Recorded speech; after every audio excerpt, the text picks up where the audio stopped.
ಶ್ರೀ ಗಣಪತಿ ಶಾರದಾ ಗುರುಭ್ಯೋ ನಮಃ. ನನ್ನ ಮಣ್ಣು ಮಾತನಾಡುತ್ತದೆ, ನನ್ನ ಸಮಾಧಿ ಸಮಾಧಾನ ಕೊಡುತ್ತದೆ. ನನ್ನನ್ನು ಶರಣೆಂದರೆ ಮುಂದೆ ದಾರಿದ್ರ್ಯವೆಂಬುದಿಲ್ಲ. ನನ್ನ ನೆನೆಯಲು ಸರ್ವ ಸಂಪದಗಳು ದೊರೆಯುತ್ತವೆ. ನಾನು ಭಕ್ತಿ ಕೋರುವವರಿಗೆ ಭಕ್ತಿ, ಮುಕ್ತಿ ಕೋರುವವರಿಗೆ ಮುಕ್ತಿಯನ್ನು ಪ್ರಸಾದಿಸುತ್ತೇನೆ.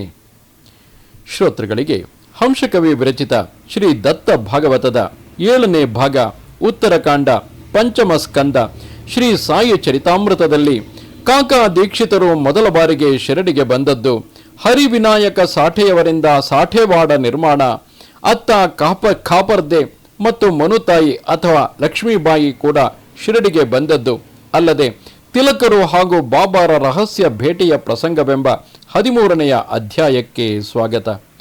ಓಂ ದತ್ತಾಯ ನಮಃ. ಹರಿ ಸೀತಾರಾಮ್ ದೀಕ್ಷಿತ್ ಎಂಬ ಪ್ರಸಿದ್ಧ ವಕೀಲರು ನಾಗಪುರದ ನಿವಾಸಿಯಾಗಿದ್ದರು. ಆತನನ್ನು ಬಾಬಾರವರು ಕಾಕಾ ದೀಕ್ಷಿತ್ ಎಂದು ಪ್ರೀತಿಯಿಂದ ಕರೆಯಲು ಅವರಿಗೆ ಕಾಕಾ ಎಂದೇ ಜನರು ಕರೆಯಲ್ಪಡುತ್ತಿದ್ದರು. ಇವರೊಮ್ಮೆ ಮೊಕದ್ದಮೆ ನಿಮಿತ್ತವಾಗಿ ಇಂಗ್ಲೆಂಡಿಗೆ ಹೋದಾಗ ಅಲ್ಲಿ ಕಾಲು ಜಾರಿ ಬಿದ್ದು ಮೂಳೆ ಮುರಿದುಕೊಂಡಿದ್ದರು. ಅದು ನುರಿತ ವೈದ್ಯರಿಂದಲೂ ಚಿಕಿತ್ಸೆ ಫಲಕಾರಿಯಾಗದೆ ತಿರುಗಿ ನಾಗಪುರಕ್ಕೆ ಬರುವರು. ಹೀಗಿರಲು ಒಂದು ಬಾರಿ ಅವರು ಗೆಳೆಯರ ಸಲಹೆ ಮೇರೆಗೆ ಬಾಬಾರನ್ನು ದರ್ಶಿಸಲು ಶಿರಡಿಗೆ ಬರುವರು. 1907ರಲ್ಲಿ ಮೊದಲ ಬಾರಿಗೆ ಶಿರಡಿಗೆ ಬಂದಾಗ ಅವರನ್ನು ಕಂಡ ಬಾಬಾರವರು ಅರೆ ಕುಂಟ ಕಾಕಾ ಎಂದು ಪ್ರೀತಿಯಿಂದ ಕರೆದರು. ಆಗ ಬಾಬಾ ಕಫ್ನಿಯನ್ನು ತಲೆಗೆ ಸುತ್ತಿಕೊಂಡು ಈಶಾನ್ಯ ಮೂಲೆಯ ಅಡ್ಡಗೋಡೆಯ ಮೇಲೆ ಕೈಯೂರಿ ಮಸೀದಿಯಲ್ಲಿ ಕುಳಿತಿದ್ದರು. ಆಗ ಶ್ಯಾಮರವರು ದೀಕ್ಷಿತರತ್ತ ಸನ್ನೆ ಮಾಡಿ ಅವರ ಹೆಸರು ಹೇಳುವಷ್ಟರಲ್ಲಿ ಬಾಬಾ ಅರೆ ಶ್ಯಾಮ ಕಾಕಾ, ಕಾಕಾ ಯಾರು ಎಂದು ನನಗೆ ಗೊತ್ತಿಲ್ಲವೇ ಎನ್ನುವರು. ಕಾಕಾ ಬಾಬಾರ ಪಾದಗಳನ್ನು ದರ್ಶಿಸಿದರು. ಆ ನೀಲಿ ಕಣ್ಣುಗಳ ಕರುಣಾಮಯ ದೃಷ್ಟಿ, ಎದುರಿನವರ ಹೃದಯಗಳನ್ನು ಅಕ್ಷರಗಳನ್ನಾಗಿ ಬಿಡಿಸಿ ಓದುವಂತಹ ಕರುಣಾಮಯ ನೋಟ, ಮೀರ್ಕರ್ ಮನೆಯಲ್ಲಿ ಭಾವಚಿತ್ರದಲ್ಲಿ ಕಂಡಿದ್ದಕ್ಕಿಂತ ಎದುರಿಗಿರುವ ಬಾಬಾರ ದೃಷ್ಟಿ 10 ಪಟ್ಟು ಹೃದಯ ಸ್ಪರ್ಶಿಯಾಗಿದೆ. ಮೈ ನವಿರೇಳಿಸುವ ಪುಳಕ ಉಂಟಾಗಿ ಆಧ್ಯಾತ್ಮಿಕ ಅನುಭೂತಿ, ದಿವ್ಯ ಪರವಶತೆ ಆತನಲ್ಲಿ ಆಪಾದ ಮಸ್ತಕವಾಗಿ ಆವರಿಸಿತು. ಆರ್ತನಾಗಿ ಬಾಬಾ ಸಾಯಿಬಾಬಾ ಎಂದು ಕೂಗಿಕೊಂಡು ಮಹಾನಿಧಿಯ ಮುಂದೆ ತಾವಿದ್ದೇವೆ ಎಂದು ಭಾವಿಸಿದರು. ಆಶೀರ್ವದಿಸಲು ಬಾಬಾರವರು ತಲೆ ಮೇಲೆ ಕೈಯಿಟ್ಟಾಗ ಕಣ್ತುಂಬಿ ಬಂದು ಬಾಬಾರ ಪಾದಗಳನ್ನು ಕಣ್ಣೀರಿನಿಂದ ತೊಳೆದರು. 3 ದಿನಗಳು ಅಲ್ಲಿ ತಂಗಿರಲು ಬಾಬಾರವರ ಅನುಮತಿ ಪಡೆದ ದೀಕ್ಷಿತರು ನಾಗಪುರಕ್ಕೆ ವಾಪಸ್ಸಾದರು. ಅಷ್ಟರಲ್ಲಿ ಅವರ ಮೂಳೆ ರೋಗವು ತಾನಾಗಿಯೇ ಮಾಯವಾಯಿತು. ಕಾಕಾ ಕೂಡ ಬಾಬಾರ ಪರಮ ಭಕ್ತರಾದರು. ಮನೆಯ ವಾತಾವರಣದಲ್ಲಿ ಯಾವುದೂ ಆತನಿಗೆ ಬೇಕೆನಿಸಲಿಲ್ಲ. ತೆರೆದರೂ ಕಣ್ಮುಚ್ಚಿದರೂ ಮನೋನೇತ್ರಗಳಲ್ಲಿ ಭಾವನೆಯಲ್ಲಿ ಬಾಬಾ ತುಂಬಿದ್ದರು.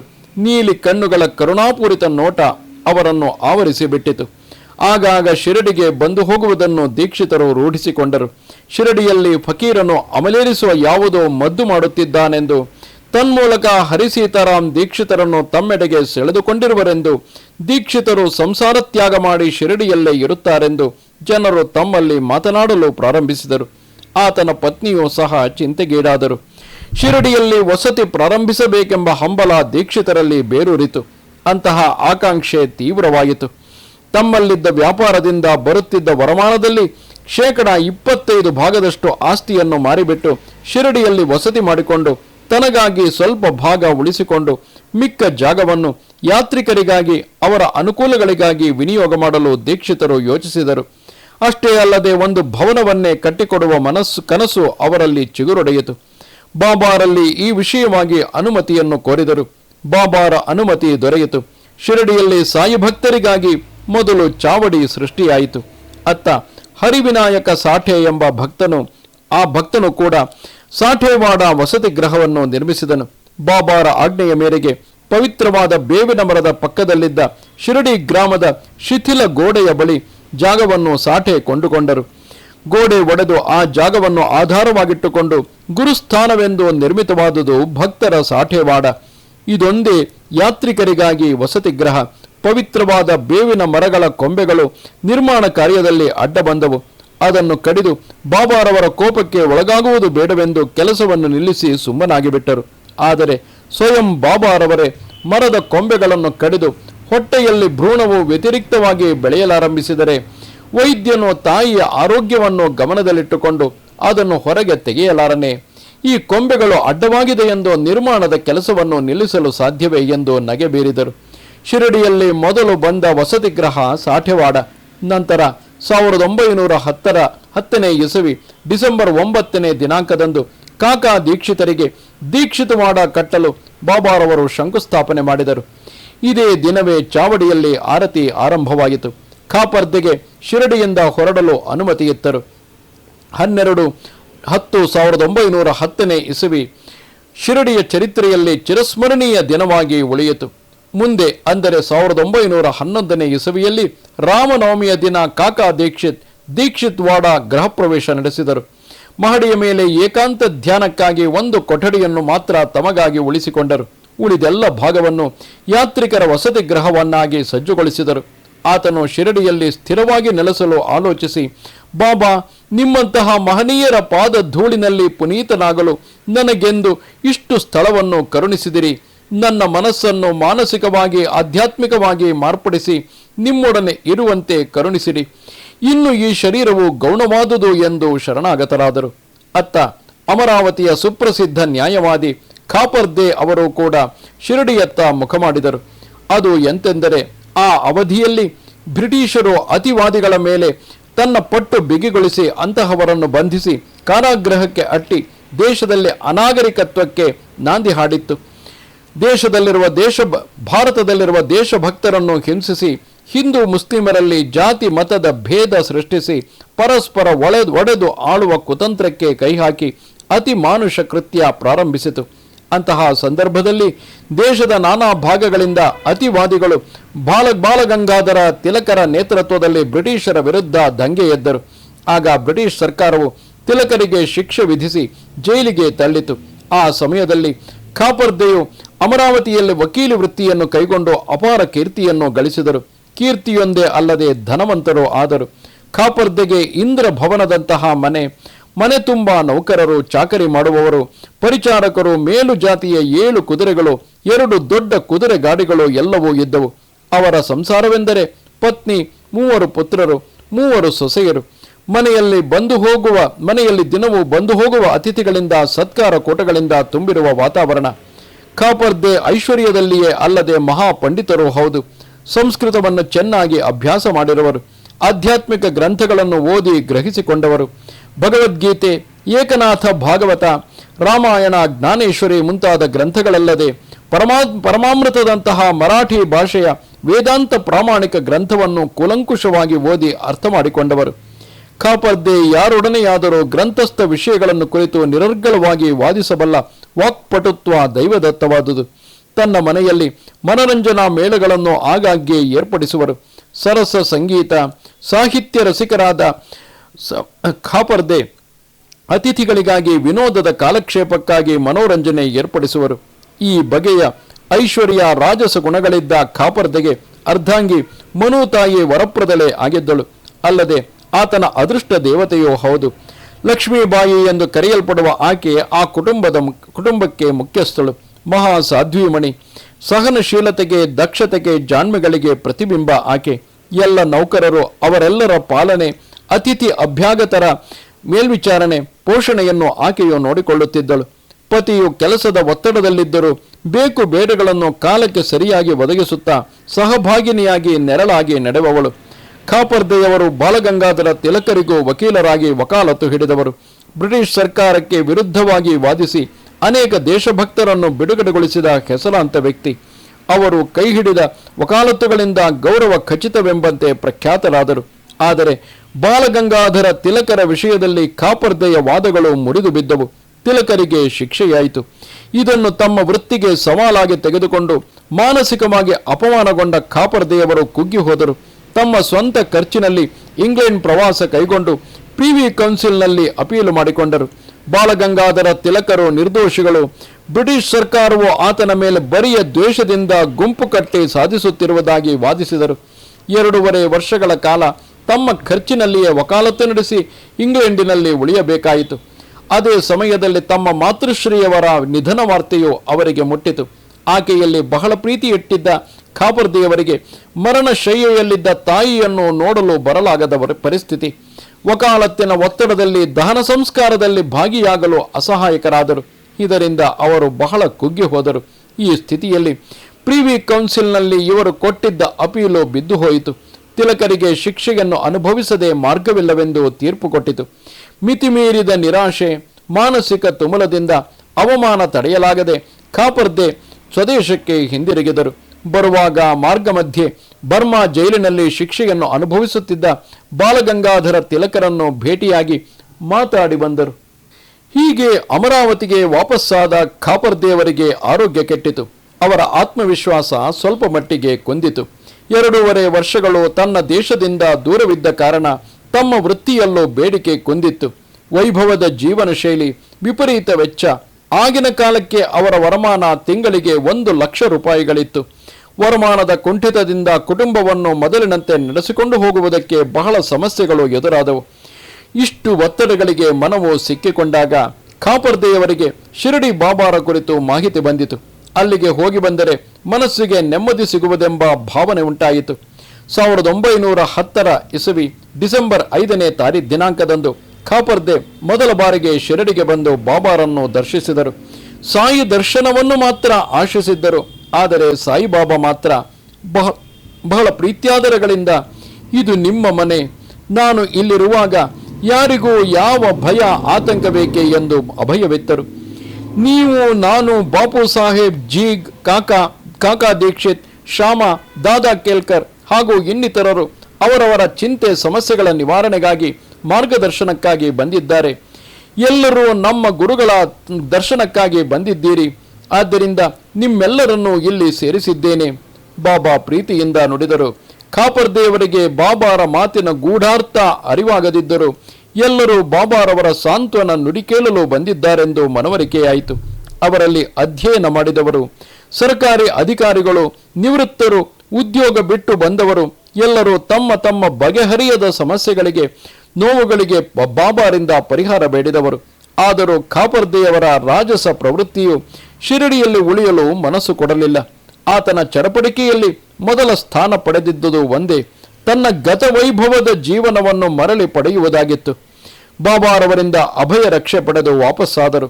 1911 ಡಿಸೆಂಬರ್ 6ನೇ ದಿನಾಂಕ, ಸುಮಾರು 1 ವರ್ಷ ಕಳೆಯುವುದರಲ್ಲಿ ಕಾಪರ್ದೆಯವರ ಸುತ್ತಲೂ ಸಮಸ್ಯೆಗಳು ಆವರಿಸಿ ಬಹಳ ಭಯಂಕರವಾಗಿ ಕಾಡಿದವು.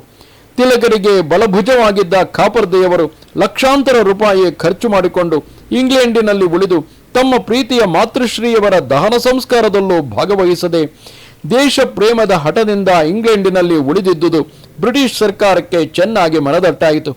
ಶಿಸ್ತು, ಆತ್ಮವಿಶ್ವಾಸ, ವಾದಿಸುವ ಕಲೆ, ಲೆಕ್ಕಿಸದೆ ಖರ್ಚು ಮಾಡುವ ವೈಖರಿಯ ಈ ಸಮರ್ಥ ನ್ಯಾಯವಾದಿಯನ್ನು ಸರ್ಕಾರ ಗಮನಿಸುತ್ತಿದೆ. ತಿಲಕರಿಗೆ ಬೆಂಬಲರಾಗಿದ್ದ, ಆವೇಶಪರರಾಗಿದ್ದ ಕಾಪರ್ದೆಯವರನ್ನು ತೀವ್ರವಾದಿ ಪಟ್ಟಿಗೆ ಲಗತ್ತಿಸಿದರು. ಯಾವ ವೇಳೆಯಲ್ಲಿಯೂ ಎಲ್ಲಿದ್ದರೂ ಕಾಪರ್ದೆಯವರನ್ನು ಬಂಧಿಸಿ ಅಂಡಮಾನ್ ದ್ವೀಪಗಳಿಗೆ ರವಾನಿಸುವ ಯೋಜನೆಯನ್ನು ಸರ್ಕಾರ ಯೋಚಿಸಿತು. ಇದನ್ನರಿತ ಬಹಳ ಮಂದಿ ಅವರಲ್ಲಿಗೆ ಬರುವುದನ್ನು ನಿಲ್ಲಿಸಿಬಿಟ್ಟರು. ಮನೆಯ ಆರ್ಥಿಕ ಪರಿಸ್ಥಿತಿಯು ಹದಗೆಡುತ್ತಾ ಬಂದಿತು. ಮಾನಸಿಕ ತುಮುಲ, ತಳಮಳ ತಡೆಯುವುದು ದುರ್ಭರವಾಯಿತು. 6 ಡಿಸೆಂಬರ್ 1911 ಕಾಪರ್ದೆ ಪತ್ನಿಯೊಂದಿಗೆ ಪುನಃ ಶಿರಡಿಗೆ ಬಂದರು. ನಾನಿದ್ದೇನೆ, ಚಿಂತಿಸದಿರಿ ಎಂದು ಬಾಬಾ ಅಭಯವಿತ್ತರು. ಮಹಾಸಾಧ್ವಿ ಮನುತಾಯಿ ಪಾಂಡುರಂಗ ವಿಠಲನ ಅಚಲ ಭಕ್ತೆ, ಪತಿಗೆ ತಕ್ಕ ಸಂಗಾತಿ. ಬಾಬಾರ ಸೇವೆ ತನಗೆ ಪುಣ್ಯದಿಂದ ಲಭಿಸಿರುವುದೆಂದು ಭಾವಿಸಿದಳು. ಆಕೆಯಲ್ಲಿ ಅಪಾರ ಮಾತೃತ್ವವನ್ನು ಕಂಡರು ಬಾಬಾ. ನಂತರ ಬಾಬಾ ಪಾದಗಳನ್ನು ಒತ್ತುವ ಸೇವೆಯನ್ನು ಮನುತಾಯಿಗೆ ಲಭಿಸಿತು. ಬಾಬಾ ಅದನ್ನು ಅಂಗೀಕರಿಸಿದರು. ಕೈ ಸೋತಿರಬೇಕೆಂದು ಪಿತೃವಾತ್ಸಲ್ಯದಿಂದ ತಮ್ಮ ಪಾದಗಳನ್ನು ಒತ್ತಿದ ಆಕೆಯ ಕೈಗಳನ್ನು ಬಾಬಾ ಒತ್ತಿದರು. ಇದನ್ನು ಕಂಡು ಶ್ಯಾಮರವರು ಆಶ್ಚರ್ಯದಿಂದ ಕೇಳಿದರು, ಬಾಬಾ, ಇದೇನು ನಿಮ್ಮ ಈ ವಿಚಿತ್ರ ವರ್ತನೆ? ಅರ್ಥವಾಗುತ್ತಿಲ್ಲ. ಉತ್ತರವಾಗಿ ಬಾಬಾ ನುಡಿದರು, ಹೀಗೆ ಕೆಲವು ಜನ್ಮಗಳ ಹಿಂದೆ ಒಬ್ಬ ವೈಶ್ಯನ ಮನೆಯಲ್ಲಿ ಹಸುವಾಗಿದ್ದಳು. ಆಗ ನನಗೆ ಸಮೃದ್ಧವಾಗಿ ಹಾಲುಣಿಸಿದ್ದಾಳೆ. ನಂತರದ ಜನ್ಮದಲ್ಲಿ ಒಬ್ಬ ಕ್ಷತ್ರಿಯನ ಮನೆಯಲ್ಲಿ ಜನಿಸಿ ನನ್ನ ಸೇವೆಯನ್ನು ಮಾಡಿದ್ದಾಳೆ. ಈಗ ಈಕೆಯನ್ನು ನೋಡುತ್ತಿದ್ದರೆ ಪುತ್ರಿಕಾ ವಾತ್ಸಲ್ಯವು ನನ್ನಲ್ಲಿ ಮೂಡುತ್ತಿದೆ ಎಂದರು ಬಾಬಾ. ಹೀಗಾಗಿ ಪಾಂಡುರಂಗನ ಪರಮ ಭಕ್ತೆಯಾದ ಮನುಬಾಯಿಗೆ ಬಾಬಾರವರು ವಿಠಲ ರುಕುಮಾಬಾಯಿ ಸಮೇತವಾಗಿ ದರ್ಶನವಿತ್ತು ಆಕೆಯ ಬೇಡಿಕೆಯಂತೆ ಸುಮಂಗಲಿಯಾಗಿಯೇ ಸಾವನ್ನಪ್ಪುವಂತೆ ಆಶೀರ್ವದಿಸಿದರು. ಲೋಕಮಾನ್ಯ ತಿಲಕರಿಗೆ ಸಾಧು ಸತ್ಪುರುಷರಲ್ಲಿ ಎಣೆಗಿಲ್ಲದ ಭಕ್ತಿಯಿತ್ತು. ಸಾಯಿಬಾಬಾರ ಶಿಷ್ಯರಾದ ಉಪಸನಿ ಬಾಬಾರನ್ನು ಆಗಾಗ ಭೇಟಿಯಾಗುತ್ತಿದ್ದರು. ಜೈಲು ಶಿಕ್ಷೆಯಾದ ನಂತರವೂ ಅಜ್ಞಾತವಾಗಿ ಆತನನ್ನು ಕಾಣುತ್ತಿದ್ದರು. ಅಜ್ಞಾತವಾಗಿ ಏಕೆಂದರೆ ತಿಲಕರನ್ನು ಎಲ್ಲಾದರೂ ಸರಿ ಬಂಧಿಸಲು ಬ್ರಿಟಿಷ್ ಸರ್ಕಾರವು ಅಧಿಕಾರಿಗಳನ್ನು ನೇಮಿಸಿತ್ತು. ಅತ್ತ ಶಿರಡಿ ಸಾಯಿನಾಥರನ್ನು ಕುರಿತು ತಿಲಕರು ಕೇಳಿದ್ದರು. ಆತನನ್ನು ಭೇಟಿಯಾಗಿ ತನ್ನ ಈ ಹೋರಾಟವು ಹೇಗೆ ಪರಿಣಮಿಸುತ್ತದೆ ಎಂದು ತಿಳಿಯಬೇಕಿತ್ತು. ತನ್ನ ಕಣ್ಣೆದುರಿಗೆ ಸಾಧ್ಯವಾಗದೆ ಹೋದರೂ ನಂತರವಾದರೂ ಫಲಿಸಬಲ್ಲುದೇ? ದಾಸ್ಯ ಶೃಂಖಲೆಯಿಂದ ಬಿಡಿಸಿಕೊಂಡ ಮಂಗಳ ಮಾತೆಯನ್ನು ಆನಂದಾಶ್ರುಗಳಿಂದ ತಾನು ಸ್ವರ್ಗದಿಂದಲಾದರೂ ಕಾಣುವೆನೆ ಎಂಬ ಸತ್ಯವನ್ನು ಬಾಬಾರಿಂದ ತಿಳಿಯಲು ತಿಲಕರು ಕುತೂಹಲರಾದರು. ಸುತ್ತಲೂ ಬ್ರಿಟಿಷ್ ಸಂಕೋಲೆಯೊಳಗಿದ್ದ ವ್ಯೂಹದಿಂದ ತಿಲಕರು ಎಲ್ಲರ ಕಣ್ಣು ತಪ್ಪಿಸಿ ಹೊರಬಂದು ಬಾಬಾರನ್ನು ಭೇಟಿಯಾಗುವುದಾದರೂ ಹೇಗೆ? ಖಾಪರ್ದೆ ಲೋಕಮಾನ್ಯ ತಿಲಕರಿಗೆ ಬಲಭುಜದಂತೆ ಬಾಬಾರ ಬಳಿಗೆ ಮುಂಚಿತವಾಗಿಯೇ ತಲುಪಿಸಿದರು. ಪ್ರಭುತ್ವಕ್ಕೆ ಹೆದರಿ ಖಾಪರ್ದೆಯು ಸನ್ಯಾಸಿಯಂತೆ ಬಾಬಾರ ಬಳಿಗೆ ಬಂದು ಬದುಕುತ್ತಿದ್ದಾನೆ. ತಿಲಕರನ್ನು ಭೇಟಿಯಾಗಲಾರನೋ ಎಂಬ ಭ್ರಮೆ ಹುಟ್ಟಿದೆ. ಆದರೂ ತಿಲಕ್ ಮತ್ತು ಖಾಪರ್ದೆ ಮಧ್ಯೆ ಏರ್ಪಡುತ್ತಿದ್ದ ರಹಸ್ಯವಾದ ಉತ್ತರ ಪ್ರತ್ಯುತ್ತರಗಳು ಯಾರಿಗೂ ತಿಳಿಯದಂತೆ ಸಾಗುತ್ತಲೇ ಇತ್ತು. ಖಾಪರ್ದೆಯು ತಿಲಕರಿಗೆ ರೈತನಂತೆ ವೇಷ ಹಾಕಿಸಿ ಯಾರಿಗೂ ಗುರುತಿಸಲಾಗದಂತೆ ಸಾಮಾನ್ಯನಂತಾದರು. ಎಷ್ಟೋ ಜನರು ಶಿರಡಿಗೆ ಬಂದು ಹೋಗುತ್ತಾರೆ. ಹಾಗೆಯೇ ತಿಲಕರು ಶಿರಡಿಗೆ ಆ ರಾತ್ರಿ ಬಂದರು. ತಿಲಕರು ಮಸೀದಿಯ ಮೆಟ್ಟಿಲು ಹತ್ತಿ ಬಾಬಾರ ಪಾದಗಳಿಗೆ ನಮಸ್ಕರಿಸಿದರು. ಬಂದಿರುವ ವ್ಯಕ್ತಿ ಯಾರೆಂದು ಬಾಬಾರಿಗೆ ಗೊತ್ತು. ಬಾಬಾ ಸರ್ವಾಂತರ್ಯಾಮಿ, ತ್ರಿಕಾಲಜ್ಞಾನಿ, ಮೌನದಿಂದ ಮೌನವಾಗಿ ಬೆಳಗುತ್ತಿರುವ ಮಹಾಜ್ಞಾನಾಗ್ನಿ. ಖಾಪರ್ದೆ ಮಸೀದಿಯ ಮೂಲೆಯೊಂದರಲ್ಲಿ ಕುಳಿತರು. ಅಂದು ದಿನಾಂಕ ಮೇ 19, ಇಸವಿ 1917. ತಿಲಕರು ಬಾಬಾರ ಬಳಿಯೇ ಕುಳಿತರು. ಆ ರಾತ್ರಿ ಮಸೀದಿಯಲ್ಲಿ ಮಲಗಲು ಬಾಬಾರು ಯಾರಿಗೂ ಅನುಮತಿ ನೀಡಲಿಲ್ಲ. ಮಿಕ್ಕ ಎಲ್ಲರನ್ನೂ ಕಳುಹಿಸಿಬಿಟ್ಟರು. ಬಹಳ ಕಳಕಳಿಯಿಂದ ತಿಲಕರು ತಮ್ಮ ಮನದಾಳವನ್ನು ಬಾಬಾರಲ್ಲಿ ಬಿತ್ತರಿಸಿದರು. ಸಾಯಿನಾಥ, ನನ್ನ ಈ ಪ್ರಯತ್ನವು ಸಫಲವನ್ನು ಕಾಣುವುದೇ? ನನ್ನಂತಹ ಸಾವಿರಾರು ದೇಶಭಕ್ತರು ಕಠಿಣ ಶಿಕ್ಷೆಯನ್ನು ಅನುಭವಿಸುತ್ತಾ ಕಾರಾಗೃಹದಲ್ಲಿ ಕೊಳೆಯುತ್ತಿದ್ದಾರೆ. ಅಂಡಮಾನ್ ಜೈಲಿನಲ್ಲಿ ಶಿಕ್ಷೆ ಚಿತ್ರಹಿಂಸೆಗೆ ಒಳಗಾಗಿದ್ದಾರೆ. ಒಂದೇ ಮಾತರಂ ಮಂತ್ರ ಪಠಣವನ್ನು ಮಾಡುತ್ತಾ ತಮಗೆ ಕೊಡುತ್ತಿರುವ ಪೆಟ್ಟುಗಳನ್ನೆಲ್ಲ ಸಹಿಸುತ್ತಿದ್ದಾರೆ. ಒಂದೇ ಮಾತರಂ ತಾರಕ ಮಂತ್ರದಿಂದ ಲಾಠಿಯೇಟನ್ನು ಸಹಿಂಸೆಯನ್ನು ಭರಿಸುತ್ತಿದ್ದಾರೆ. ಬೂಟು ಗಾಲಿನಲ್ಲಿ ಜಾಡಿಸಿದರೂ ಉಪವಾಸದಲ್ಲಿಯೇ ಸಹಿಸುತ್ತಿದ್ದಾರೆ. ನಮ್ಮೆಲ್ಲರ ಗುರಿ ಮುಟ್ಟುವುದಕ್ಕಾಗಿ ಸಹಿಸಿಕೊಳ್ಳುತ್ತಿದ್ದಾರೆ. ನಮ್ಮ ಸ್ವಪ್ನವು ಫಲಿಸಿ ಭಾರತ ಮಾತೆಯು ದಾಸ್ಯ ಶೃಂಖಲೆಯಿಂದ ಭೇದಿಸಿ ಬರುವಳೆ ನಾವು ದರ್ಶಿಸಬಲ್ಲೆವೆ. ನಮ್ಮ ಮುಂದಿನ ಪೀಳಿಗೆಯಾದರೂ ಸ್ವತಂತ್ರ ಭಾರತದಲ್ಲಿ ತಮ್ಮ ಭಾರತೀಯ ಸಂಸ್ಕಾರದಲ್ಲಿ ನಿಶ್ಚಿಂತೆಯಿಂದ ಜೀವಿಸಬಲ್ಲರೆ? ಹೇಳಿ ಬಾಬಾ, ನೀವು ತ್ರಿಕಾಲ ವೇದಿಗಳು, ಸರ್ವಾಂತರ್ಯಾಮಿಯಾದ ನಿಮಗೆ ತಿಳಿಯದಿರುವುದು ಯಾವುದೂ ಇಲ್ಲ ಎನ್ನುತ್ತಾ ಮತ್ತೆ ಮುಂದುವರೆದು ಶಾರೀರಿಕ ಮಾನಸಿಕ ಹಿಂಸೆಗಳನ್ನು ಅನುಭವಿಸಿದ ದೇಶಭಕ್ತರು ನಿರಾಶೆಗೆ ಒಳಗಾಗುತ್ತಿದ್ದಾರೆ. ಸರ್ಕಾರವನ್ನು ಸಲಹಿದವರಿಗೂ ವಿರೋಧಿಗಳಿಗೂ ಸಮನಾಗಿ ಹಿಂಸೆ ಮಾಡುತ್ತಿದೆ ಬ್ರಿಟಿಷ್ ಸರ್ಕಾರ. ಭಾರತ ಸ್ವಾತಂತ್ರ್ಯಕ್ಕಾಗಿ ಹೋರಾಡುತ್ತಿರುವ ಭಾರತೀಯರಾದ ನಾವು ನಮ್ಮಂತಹ ದೇಶಭಕ್ತರಿಗೆ ಸಹಕಾರವನ್ನು ಕೊಡಲು ಸಾಧ್ಯವಾಗದೆ ಅವರವರ ಕುಟುಂಬಗಳ ಕಷ್ಟ ಸಂಕಟಗಳಿಗೂ ಪರಿಹಾರ ಕಾಣದೆ ಮಾನಸಿಕ ಒತ್ತಡಕ್ಕೆ ತುತ್ತಾಗಿ ಕಂಗಾಲಾಗುತ್ತಿದ್ದಾರೆ. ಇದಕ್ಕೆಲ್ಲ ಕೊನೆ ಯಾವಾಗ? ಖಾಪರ್ದೆ ನನ್ನ ಪ್ರಾಣ ಮಿತ್ರ. ನನಗಾಗಿ ಆತ ಮಾಡಿರುವ ತ್ಯಾಗವು ನನಗೆ ಗೊತ್ತು. ಆದರೆ ಆತನ ಶ್ರಮವೆಲ್ಲವೂ ವ್ಯರ್ಥವಾಗುತ್ತಿದೆ. ನಿಸ್ಸಹಾಯಕ ಸ್ಥಿತಿಯಲ್ಲಿ ಅವನು ನಿಮ್ಮ ಅಮೃತಹಸ್ತವೆಂಬ ಮಹಾ ವಟವೃಕ್ಷದ ಕೆಳಗೆ ಸುತ್ತುತ್ತಿದ್ದಾನೆ. ಆಗಿಂದಾಗ್ಗೆ ನನಗೆ ರಹಸ್ಯವಾಗಿ ಎಲ್ಲ ವಿಷಯಗಳನ್ನು ತಿಳಿಸುತ್ತಿರುತ್ತಾನೆ. ನಿಮ್ಮ ಬಳಿಗೆ ಬರಲು ಸಾಧ್ಯವಾದುದು ಕೂಡ ಆತನು ಏರ್ಪಡಿಸಿದ ರಹಸ್ಯ ವ್ಯೂಹದಿಂದಲೇ. ವ್ಯೂಹವು ಆತನದಾದರೆ ಅಪಾರ ಕರುಣೆಯಿಂದ ನೀವು ಈ ನಮ್ಮ ಸಮಾವೇಶವನ್ನು ಒದಗಿಸಿಕೊಟ್ಟಿರಿ ಬಾಬಾ, ಸಾಯಿಬಾಬಾ ಎಂದು ಮತ್ತೆ ಮತ್ತೆ ಬಾಬಾರ ಪಾದಗಳಿಗೆ ತಿಲಕರು ನಮಸ್ಕರಿಸಿದರು. ತಿಲಕರ ತಲೆಯ ಮೇಲೆ ತಮ್ಮ ಹಸ್ತಗಳನ್ನಿಡುತ್ತಾ ವಾತ್ಸಲ್ಯದಿಂದ ನೇವರಿಸಿದರು ಬಾಬಾ. ಆ ಸ್ಪರ್ಶದಿಂದ ತಿಲಕರಲ್ಲಿ ವಿದ್ಯುತ್ ಸಂಚರಿಸಿದಂತಾಗಿ ತರಂಗಗಳು ವ್ಯಾಪಿಸಿ ಇದುವರೆಗೆ ಅನುಭವಿಸಿದ ಬಾಧೆಗಳು ಅವಮಾನಗಳು ನಶಿಸಿ ಹೋಗಿ ಶರೀರ ಹೃದಯ ಚಂದ್ರನ ತಂಪು ಸ್ಪರ್ಶದ ಅನುಭೂತಿಯನ್ನು ಕೊಟ್ಟವು.